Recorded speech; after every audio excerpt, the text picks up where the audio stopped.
Chicken rice isn't just any food in Singapore, it's practically a national anthem. Most people know the silky poached version, but I always loved the roasted one growing up. This is my version of how I want to eat these days. Same nostalgic comfort without the food coma afterwards.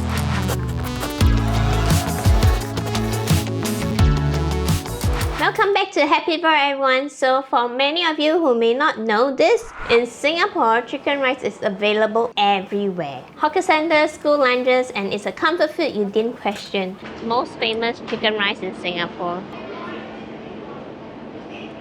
But I didn't actually like the poached one as a kid. The fatty skin texture, just not my thing at all. You see, as a teenager, I was going through that no carb, self-restrictive diet phase, which is another whole story for another day. So the roasted version was always my go-to. It felt leaner, healthier to me back then. But here's the twist. I found out much later that what hawkers call roasted is actually deep fried. And at most hawker places, you'll get a couple of cucumber slices on the side. So greens are like an afterthought. The thing is, I didn't really want to give up on chicken rice. I just wanted it to feel good after I eat it. So I had to rethink the whole thing. I'll start with the chicken. These thighs were dried overnight in the fridge, which is a proven trick to give you the best crispy skin. Season the both sides with salt and white pepper. Make sure you go skin side up into the 400 Fahrenheit oven. 18 to 25 minutes depending on the size. The thigh temperature should hit above 165 and you'll get juicy flavorful chicken with golden crispy skin. No frying required. While the chicken is in the oven, I'll start on the rice. For me, this part is really the heart and soul of Singaporean chicken rice, whether it's roasted or poached. I begin by chopping the garlic. Small pieces help it melt into the rice. Then the shallots. Take your time with this. The finer they are, the sweeter they cook down. A little neutral oil goes into the pot. Shallot goes in first until they turn translucent. Then the garlic. Let everything turn fragrant. Stir in jasmine rice until every grain is coated. Pour in the chicken stock. You're looking at layered flavor in progress, not plain white carbs. Bring it to a boil, cover, let it simmer until fluffy. While the rice cooks, I'll check on the chicken. Once the skin has a good char and the color looks right, take it out.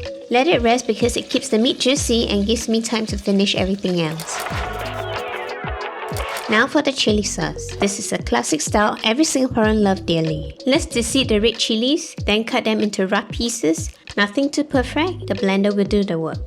Next is the ginger. Slice it into thin batons like this. It gives the sauce a clean, sharp heat. Then with garlic, I smash it before peeling. It releases more aroma and blends smoother later.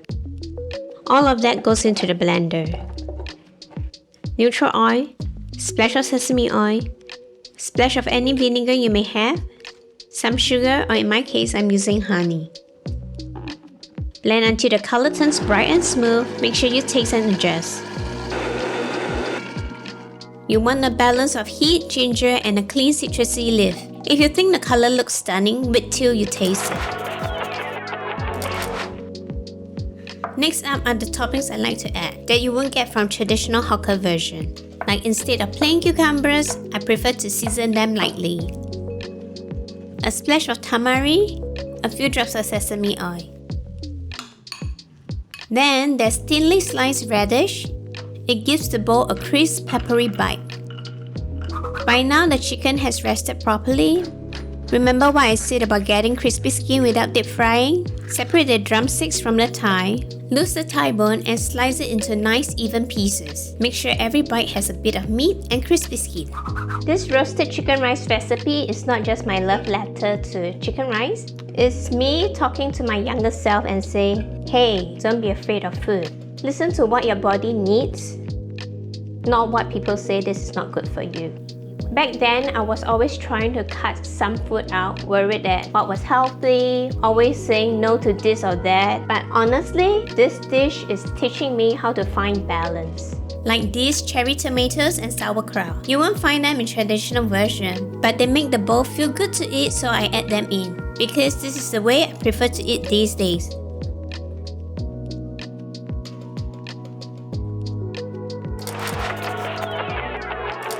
Eating time! The first and foremost important of a chicken rice is not the chicken, it's the rice. So we're gonna have the rice first. It's so good, very aromatic. That checks off the box. Then we're gonna have it with the chicken, which is so simple marinade, just salt and pepper.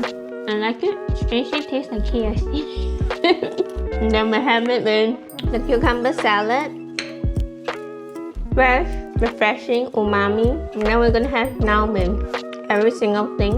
With the sauerkraut, with the cherry tomatoes, with the chili sauce, of course, the dressing. Definitely chicken rice. Now it leaves me feeling good and not guilty because comfort food shouldn't compromise or confusion. This is me letting the food raise me, grow up with me. If you want to try this for yourself, the full recipe is on Substack, free as always. It's easier than the traditional chicken rice in another of my videos. Please like and subscribe to help me keep growing the Happyville channel, and tell me in the comments what's your idea of comfort food that feels good after eating it. See you next episode and on Substack.